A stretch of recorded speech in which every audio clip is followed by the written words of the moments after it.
অনেক সময় বোর্ড পরীক্ষায় ভুল প্রশ্ন থাকে এবং এই ভুল প্রশ্নের সমাধান করতে গিয়ে বিভিন্ন গাইডে প্রশ্নের আনসার দেখে স্টুডেন্টরা আসলেই কনফিউজিং হয়ে পড়ে। তো আজকে আমি তোমাদেরকে এই ধরনের একটা প্রবলেম দেখাবো যেখানে বোর্ড কোশ্চেনটা ভুল ছিল, বাট এই ভুল কোশ্চেনটাগুলোকে কীভাবে বোর্ডে ভালোভাবে লিখতে হয় সে ব্যাপার নিয়ে একটু কথা বলবো। আমাদের মূলের পর্যায়ে বিদ্যুৎ ধর্ম এবং রাসায়নিক বন্ধনের দিনাজপুর বোর্ডে আসা 2025 সালের এই প্রশ্নটার দিকে যদি আমরা একটু লক্ষ্য করি, এখানে বলা হচ্ছে যে এটা হচ্ছে আয়রন, এটা দেখা যাচ্ছে এটা হচ্ছে একটা আয়রন, এটা হচ্ছে আয়রন। তো তাহলে এখানে হেক্সাসায়ানো আয়রন 3 তো তার মানে হেক্সাসায়ানো এটাকে আমরা বলতে পারি যে ফেরিসায়ানাইড আয়ন। এই ফেরিসায়ানাইড আয়নটা প্যারাম্যাগনেটিক আমরা সবাই জানি। অন্যদিকে হেক্সাকুয়া ফেরাস অর্থাৎ আয়রন 2 এটা কিন্তু ডায়াম্যাগনেটিক হবে না, এটাও হবে প্যারাম্যাগনেটিক। এখন প্রশ্ন হচ্ছে কেন এটা প্যারাম্যাগনেটিক হবে সেটা নিয়ে একটু ব্যাখ্যা করে তারপর আমি এই যে বইতে যে গাইডগুলোতে যে ভুল আছে সেই বিষয়টা তোমাদেরকে একটু ব্যাখ্যা করব। আমরা সবাই জানি যে কোনো একটা আয়নে যদি আমরা সবাই যদি কোনো একটা আয়নে যদি আমরা জানি অযুগ্ম ইলেকট্রন থাকে, যে অযুগ্ম ইলেকট্রন যদি থাকে একটা দুইটা বা তিনটা বা চারটা পাঁচটা যাই থাকুক না কেন, অযুগ্ম ইলেকট্রন যদি থাকে তখন সেগুলোকে আমরা প্যারাচুম্বকীয় বলতে পারি, যে প্যারাচুম্বকীয় বলি চুম্বক। কিন্তু যদি এই আয়নে যদি আমাদের যুগ্ম ইলেকট্রন থাকে অর্থাৎ আমাদের জোড়ায় জোড়ায় ইলেকট্রন থাকে তখন এগুলোকে আমরা কি চুম্বকীয় বলি। যদি কোনো বিজোড় ইলেকট্রন না থাকে তখন আমরা তাদেরকে ডায়াচুম্বকীয় বলি, ডায়াচুম্বকীয় বলি।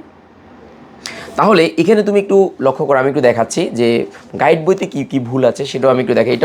এটা হচ্ছে তোমার রয়্যাল গাইড, তারপর হচ্ছে এটা হচ্ছে আমাদের শিওর সাকসেস অর্থাৎ এটা হচ্ছে আমাদের পাঞ্জেরি বই, পাঞ্জেরি গাইড। তো তিনটা বইতে দেখো যে এই দিনাজপুর অর্থাৎ তোমার রয়্যাল গাইডে যে তারা তাদের মতো করে করেছে, অর্থাৎ যেটা আমি সাজেস্ট করবো ওরকম করে করেছে। অন্যদিকে তুমি একটু দেখো যে শিওর সাকসেসে কী কাজ করেছে সেটা খুবই অন্যরকম। আমি যদি একটু দেখাই যে শিওর সাকসেসে মানে ওই প্রশ্নের আনসারটা ডিরেক্ট না দিয়ে তারা বলেছে প্যারাম্যাগনেটিক হলেও ডায়াম্যাগনেটিক, এই কথাটা বলার পর এরা কী করছে প্রয়োজনীয় ত্রুটি দূর করতে এটার পরিবর্তে অর্থাৎ পুরো প্রশ্নটাকেই তারা চেঞ্জ করে ফেলেছে।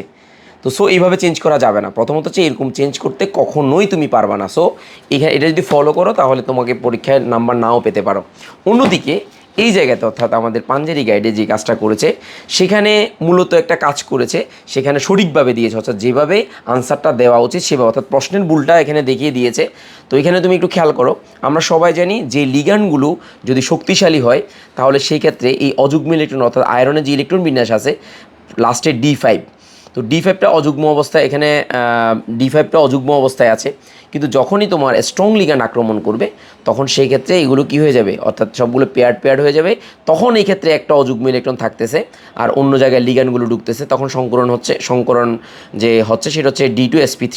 তো এই ক্ষেত্রে একটা অযুগ্ম ইলেকট্রন আছে, সেই কারণে এটা হচ্ছে প্যারাচুম্বকীয়। তো তার মানে আমরা খুবই বুঝতে পারলাম যে এটা হচ্ছে প্যারাচুম্বকীয়, এটা প্যারাচুম্বকীয় ইষ্টকে, কারণ এটার মধ্যে একটা অযুগ্ম আছে। অন্যদিকে দেখো পানিটা হচ্ছে দুর্বল লিগ্যান্ড, দুর্বল লিগ্যান্ড যখন হয় তখন কিন্তু এই যে অযুগ্ম ইলেকট্রনগুলো আছে সেগুলো কি হতে পারে না, জোড়ায় জোড়ায় হতে পারবে না যেহেতু দুর্বল লিগ্যান্ড। এই কারণে তারা আউটার কমপ্লেক্স গঠিত, তার মানে কি আউটার শেলে তোমার এই লিগ্যান্ডগুলো প্রবেশ করবে। তো সেক্ষেত্রে এটা হচ্ছে রাইট। তো তার মানে প্রশ্ন হওয়া উচিত ছিল কি বলতো, এটাও প্যারাম্যাগনেটিক এটাও প্যারাম্যাগনেটিক, কারণ আউটার শেলে যখন তৈরি করবে যৌগ তৈরি করবে তখন এখানে দেখা যাচ্ছে যে অযুগ্ম ইলেকট্রনগুলো এগুলো থাকবে। তো অযুগ্ম ইলেকট্রন থাকলেই তো প্যারাচুম্বকীয়, কিন্তু এখানে কি বলেছে দেখো, এখানে এটা ডায়াচুম্বকীয় বলেছে, তার মানে এটা প্রশ্নটা ভুল। তো এখন তুমি এইভাবে যদি করো ইটস ওকে হবে, অসুবিধা নেই। কিন্তু তুমি যদি মানে অ্যাকর্ডিং টু দ্য কোয়েশ্চেন অর্থাৎ কোয়েশ্চেনের মতো করে যদি তুমি চিন্তা করো তাহলে এখানে রয়্যাল গাইডে যেটা দিয়েছে এইটা তুমি ফলো করতে পারো। যে রয়্যাল গাইডে অর্থাৎ এই প্রশ্নের অ্যাকর্ডিং টু প্রশ্ন, যদিও বা এটা ভুল, মানে গাইড বইয়ের এটা ভুল, এভাবে করা উচিত হয় নাই, কিন্তু তারপরও টিচাররা যখন প্রশ্ন করেছে তখন হয়তো এই বিষয়টা মাথায় না রেখে অর্থাৎ এটা দুর্বল লিগ্যান্ড নাকি তোমার সবল লিগ্যান্ড এটা চিন্তা না করে বলে দিয়েছে এটা ডায়াচুম্বকীয়। তো ওরা একটা চালাকি করেছে, চালাকিটা আমি এখানে দেখাচ্ছি। দেখো এই চালাকিটা হচ্ছে পানিকে তারা কী হিসেবে চিন্তা করেছে, সবল লিগ্যান্ড হিসেবে চিন্তা করেছে। তো চিন্তা করে তখন এখানে এই আউটার এই শেলগুলো যে অযুগ্ম ইলেকট্রনগুলো সেগুলো সবগুলো যুগ্ম হয়ে গেছে, ফলে এই খালি জায়গাগুলোতে লিগ্যান্ড ঢুকেছে, তখন D2sp3 সংকরণের ব্যাপারটা বলেছে। তো এখন তুমি কি করবা, এখন সেটা নিয়ে আমি কথা বলছি। তুমি যখন এরকম ভুল প্রশ্ন দেখতে পাবা, প্রথমত তুমি চেষ্টা করবা ওই ভুল প্রশ্নের সাথে কোনো লজিক যদি পাও লজিকটা তুমি অ্যাপ্লাই করতে, কারণ এখানে তোমার পরীক্ষায় যেহেতু প্রশ্নটা ভুল তাহলে তুমি আনসার দিলে তুমি নাম্বারটা পাবা, সোজা কথা হচ্ছে সেটা। আর যদি কোনো কারণে কোনো টিচার যদি বিষয়গুলো খেয়াল না করে তাহলে তোমার প্রশ্নে আছে একরকম, তোমার আনসারটা আরেক রকম, তখন কেটেও দিতে পারে। তো এই কারণে সতর্কতার সাথে যেটা মাথায় রাখবা, সঠিকটা লিখবা।